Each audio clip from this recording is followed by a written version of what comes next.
अस्सलाम वालेकुम। I am Ismaila from lady online Quran academy. आज हम बात करेंगे बच्चों की बेसिक स्टडी के बारे में।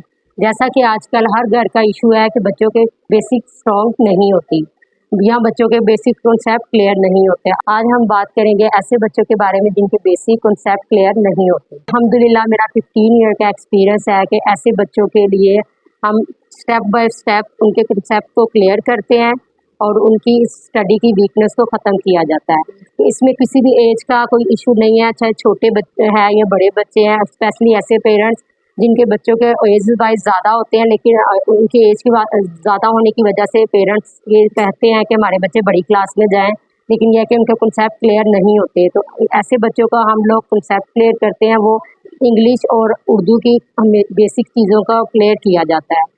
और आजकल आपने देखा है कि हर बच्चे को इंग्लिश ग्रामर स्कूल में होने की वजह से बच्चों की उर्दू बिल्कुल वीक होती है। अगर बच्चों को बोलनी आती है तो उनको लिखनी नहीं आती। इस एकेडमी में आपको मिलेगा कि बच्चों को लिखने में और बोलने की में स्टेप बाय स्टेप उर्दू भी सिखाई जाती है और इंग्लिश की भी जो ग्रामर है उसको स्ट्रॉन्ग किया जाता है। आइए हमारी एकेडमी को ज्वाइन करिए और अपने बच्चों के फ्यूचर को ब्राइट करिए। वास्सलाम।